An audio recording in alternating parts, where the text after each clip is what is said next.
Welcome to a lesson, Dr. Powell. Let's talk about a way that we can compare polynomials to each other. We're going to be using this when we do some integral and series comparisons. So let's kind of talk about some basics here of comparing polynomials together in an eventual asymptotic way. For instance, suppose I have something like x squared minus x. And I want to produce an inequality here that just has an x squared in it, but such that this is bigger than it. Let's think. X will eventually be pretty negligible compared to x squared, so we won't be subtracting much off. In fact, the amount that we'll be subtracting eventually will be smaller than half of x squared.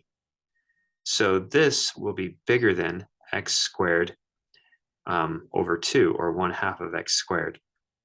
So whenever you see a polynomial and then you're subtracting something off, like the next term over is a subtraction of something, eventually that subtraction will win, at least in this particular case. So you'd be subtracting something big.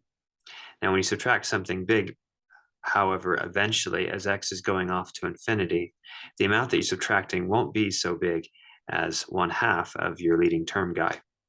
So let's practice that idea. What if we have something like x to the fifth minus x cubed plus 7? All right, this is eventually greater than or equal to 1/2 of x to the fifth for the same reason. Eventually, so the negative x cubed wins everything, everything behind it. So eventually you'll be subtracting off something really big and negative. But eventually, the amount that you'll be subtracting off will be negligible compared to an x to the fifth. In fact, eventually it won't be as much as half as much of x to the fifth that we'll be subtracting. So this will eventually be bigger than 1/2 of x to the fifth.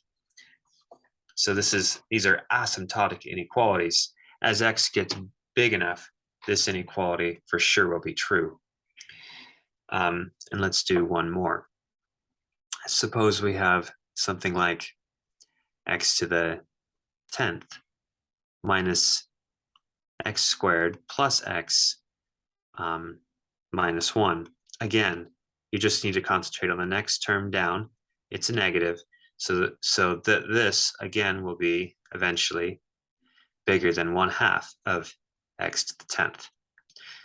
So we'll be using this particular idea and others when we do inequality comparisons in an asymptotic way in series and integrals.